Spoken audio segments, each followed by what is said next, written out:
Hello friends, I welcome you all to our YouTube channel the academy. और आज हम 7 जुलाई की करंट अफेयर्स आपके साथ डिस्कस करेंगे, जिसमें कि टोटल 10 क्वेश्चन हैं। और ये सारे जो क्वेश्चन हैं वे आपके आने वाले एग्ज़ाम्स के लिए, सारे कॉम्पिटिटिव एग्ज़ाम्स के लिए काफ़ी ज़्यादा इम्पॉर्टेंट हैं। तो आप इस वीडियो को सीरियसली देखिए और सारे क्वेश्चंस को मेमोराइज़ करने की कोशिश करिए, और हो सके तो इसके नोट्स भी बनाइए, ताकि आप जब आगे आपका जब एग्ज़ाम आए तो आप इसको जल्दी से जल्द इसको आप रिवाइज़ कर सकें। अगर आपको ये सारे क्वेश्चंस पसंद आ रहे हैं और हमारी डेली करंट अफेयर्स की वीडियो आपको पसंद आ रही है, तो आप हमारे चैनल को सब्सक्राइब करिए और हमारी वीडियोस को लाइक करिए और अपने ग्रुप में इसको ज़्यादा से ज़्यादा शेयर करें, ताकि और भी लोगों को इससे बेनिफिट हो सके। इस चैनल पे लगातार करंट अफेयर्स की वीडियो आती रहेंगी और बहुत ही जल्द मैथमेटिक्स की भी टॉपिक वाइज अलग अलग चैप्टर कॉम्पिटिटिव एग्ज़ाम्स के लिए हम वीडियोस लेके आते रहेंगे। तो आप हमारे साथ इस चैनल पर बने रहें। और अब हम अपने करंट अफेयर्स 7 जुलाई की करंट अफेयर्स को स्टार्ट करते हैं। और सबसे पहले फर्स्ट क्वेश्चन आपके साथ डिस्कस करते हैं, जो कि आपकी स्क्रीन पर फर्स्ट क्वेश्चन ये रहा। तो सबसे पहला क्वेश्चन जो है वो है, recently who won Malaysia open 2022 men single title. तो मलेशियन ओपन 2022 का मेन सिंगल टाइटल किसने जीता है? आपके सामने 4 ऑप्शन हैं।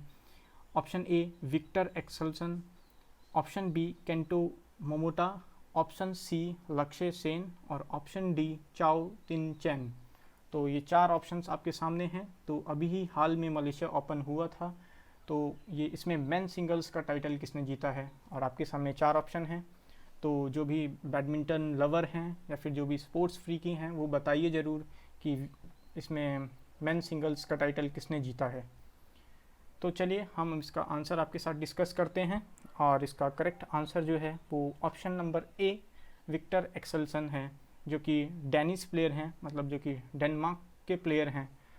और हम इसके बारे में, मलेशियन ओपन के बारे में और भी थोड़ा डिस्कशन कर लेते हैं। मलेशियन ओपन, जिसको ऑफिशियली पेट्रोनास मलेशियन ओपन भी बोला जाता है, वो जो कि स्पॉन्सरशिप के रीज़न से इसको पेट्रोनास मलेशियन ओपन भी बोला जाता है। और ये कुआलालंपुर में खेला गया ये पूरा टूर्नामेंट। और इसकी जो प्राइज़ मनी थी वो $6,75,000 थी, टोटल प्राइज़ मनी थी जो। और विक्टर एक्सेल्सन जो थे वो इसमें विनर रहे हैं। थर्ड टाइम उन्होंने थर्ड टाइटल इसी मंथ में जीत लिया है। और इससे पहले उन्होंने इंडोनेशियन ओपन भी जीता था।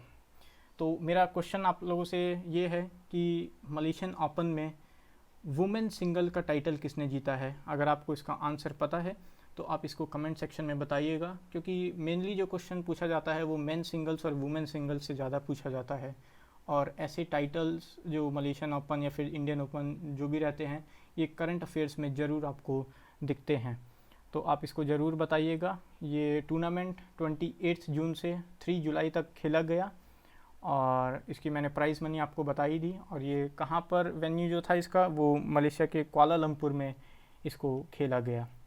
तो चलिए अब हम अपने नेक्स्ट क्वेश्चन पर बढ़ते हैं, जो कि क्वेश्चन नंबर 2 है। और वो क्वेश्चन नंबर 2 आपकी स्क्रीन पर ये रहा। Recently who won British formula 1 grand prix 2022। तो अभी हाल में हुई ब्रिटिश फार्मूला 1 ग्रैंड प्रिक्स 2022 को किसने जीता? आपके सामने 4 option. Option A Sergio Perez, option B Lewis Hamilton, option C Carlos Sainz, option D Fernando Alonso. तो चारों ऑप्शन आपके सामने हैं, और इसमें से करेक्ट आंसर क्या है इसको हम आपके साथ डिस्कस करते हैं। और अगर किसी को इसका आंसर पहले ही पता है तो काफ़ी अच्छी बात है, और आप इसको कमेंट में पहले ही इसको टाइप कर सकते हैं कि इसका राइट आंसर क्या होगा। तो चलिए इसका अब हम आंसर आपके साथ डिस्कस करते हैं।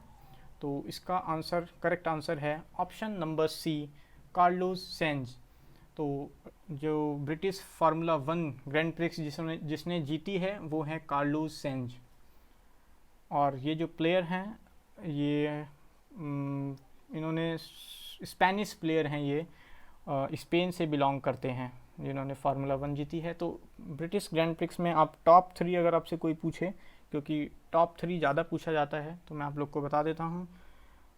टॉप पे रहे कार्लोस सेंज, जो फरारी की गाड़ी को यूज़ करते हैं। सेकंड नंबर पे रहे सर्जियो पेरेज, जो आपको यहाँ पे ऑप्शन ए में दिख रहा है, इनको सेकंड टाइटल मिला। और जो थर्ड टाइटल वो मिला लुइस हैमिल्टन को, जो कि मर्सिडीज़ की उसको यूज़ करते हैं। चलिए अब हम बढ़ते हैं अपने नेक्स्ट क्वेश्चन पर, और नेक्स्ट क्वेश्चन आपकी स्क्रीन पर क्वेश्चन नंबर 3 ये रहा। Recently who was crowned with Femina Miss India World 2022। तो ऐसे क्वेश्चन, क्योंकि ये क्वेश्चन रिपीटेड कई एग्ज़ाम्स में भी आगे आएगा, तो आप इसको डेफिनेटली एकदम मेमोराइज़ कर लीजिए।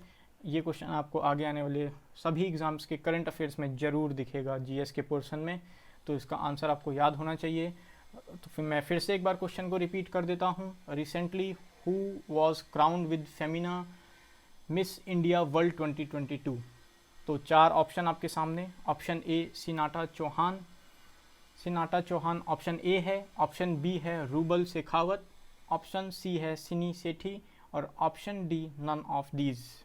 तो जिसको इसका आंसर मालूम है, इसका मतलब वो करंट अफेयर्स में अप टू डेट है, और जिसको नहीं भी मालूम है तो हम उसके लिए इसका आंसर आगे नेक्स्ट स्लाइड में इसको डिस्कस कर लेते हैं। चलिए इसका करेक्ट आंसर है ऑप्शन नंबर सी, सिनी सेठी। तो सिनी सेठी को क्राउन किया गया है फेमिना मिस इंडिया वर्ल्ड 2022 से, जो कि कर्नाटका से बिलोंग करती हैं, और जिनको फर्स्ट रनर अप हैं वो हैं राजस्थान की रूबल शेखावत, जो आपको ऑप्शन बी में दिख रहा होगा। और जो इसकी सेकंड रनर अप हैं वो उत्तर प्रदेश से बिलोंग करने वाली सिनाटा चौहान, जो इसमें आपको ऑप्शन ए दिख रहा है। तो टॉप 3 मैंने यहाँ पे एमसीक्यू में तीनों ऑप्शंस को दे दिया है, तो आप इसको याद रखिएगा कि जो विनर हैं वो थी सिनी सेठी, और ऑप्शन बी जो कि रूबल शेखावत हैं ये फर्स्ट रनर अप रहीं, और जो सेकंड रनर अप रहीं वो थी ऑप्शन ए सिनाटा चौहान। तो ये जो 21 ईयर ओल्ड हैं, थोड़ा सा इसके बारे में डिटेल से बात भी कर लेते हैं, क्योंकि ये काफ़ी इंपॉर्टेंट क्वेश्चन है।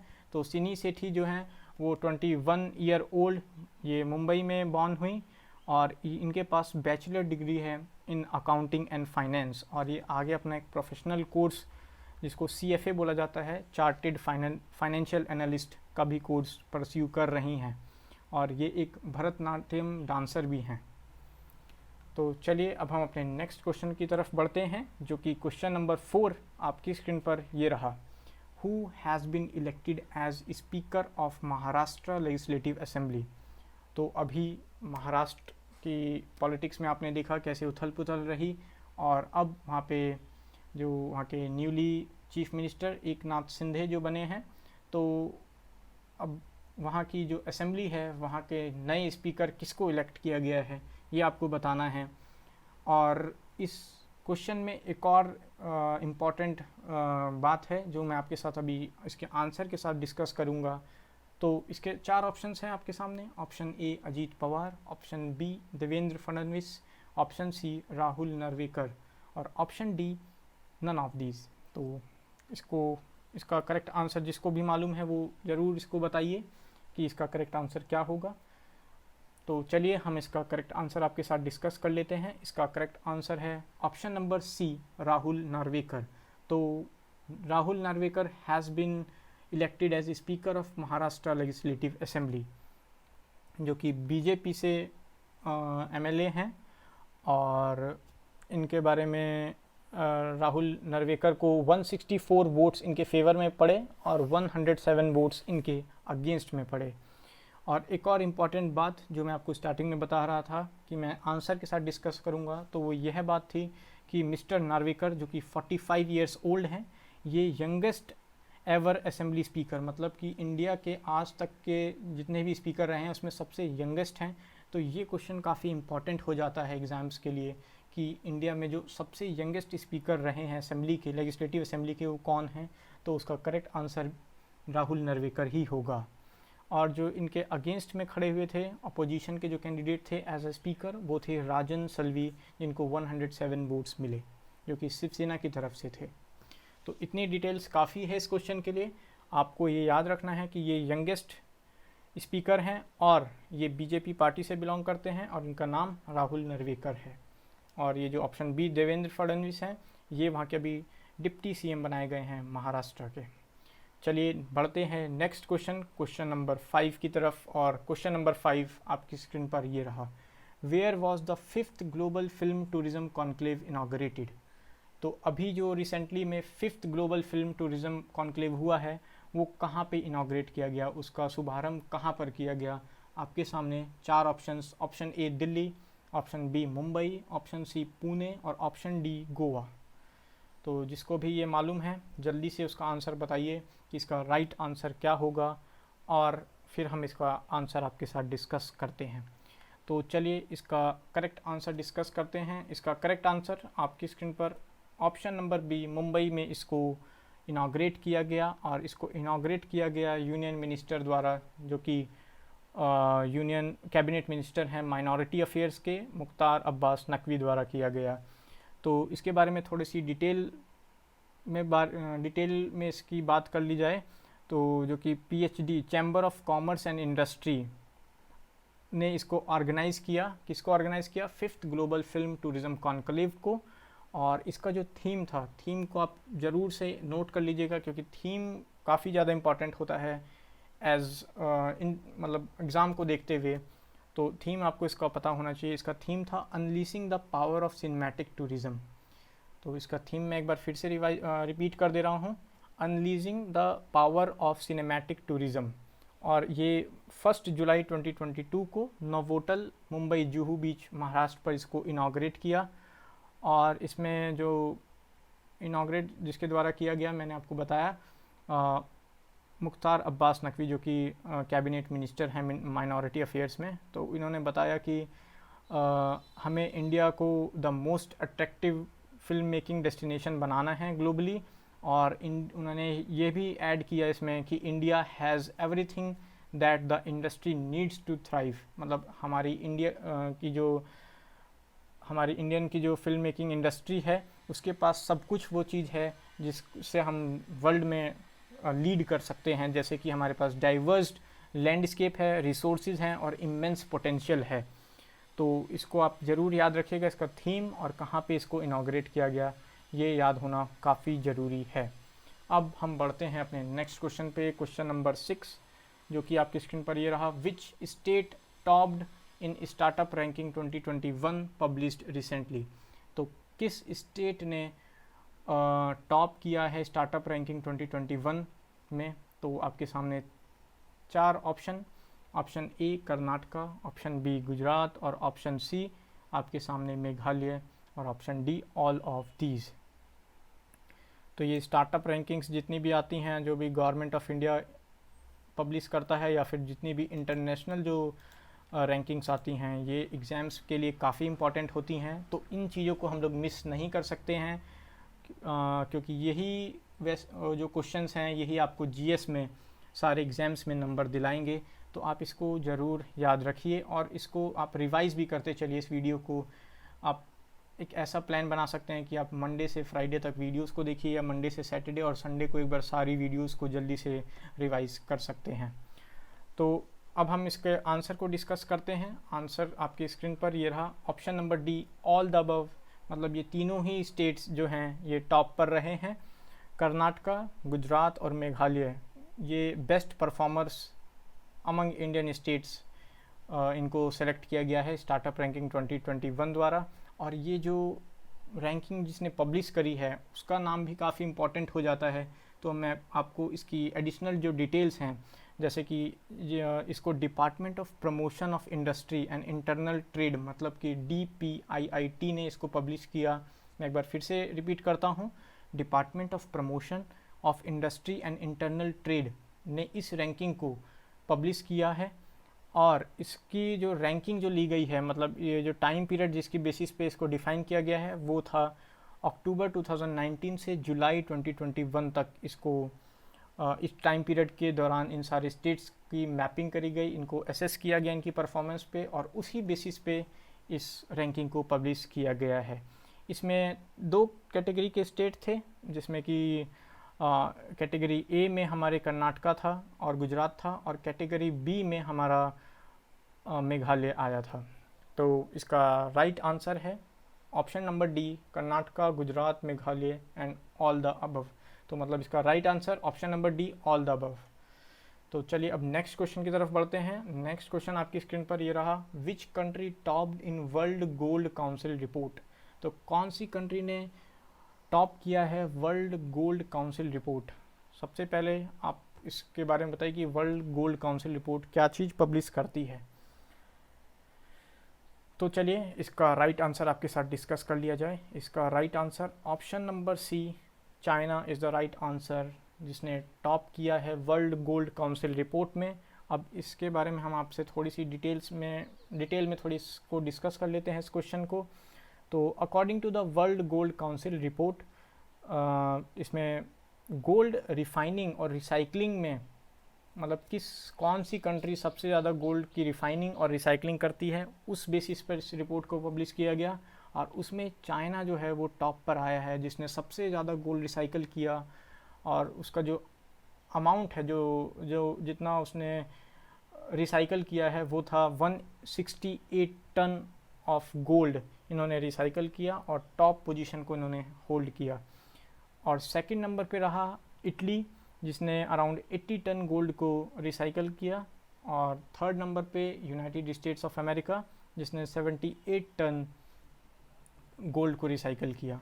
और सबसे इम्पॉर्टेंट पॉइंट कि इस रिपोर्ट में इंडिया की क्या रैंकिंग रही। तो इस रिपोर्ट के अकॉर्डिंग इंडिया की रैंक रही फोर्थ, जिसने कि जो फोर्थ लार्जेस्ट रिसाइकलर रहा है इंडिया रहा है according to the world gold council report. और इंडिया ने 75 टन गोल्ड को रिफाइन और रिसाइकल किया है। तो आप इसको याद रखिएगा कि वर्ल्ड गोल्ड काउंसिल की रिपोर्ट में टॉप किया है चाइना ने।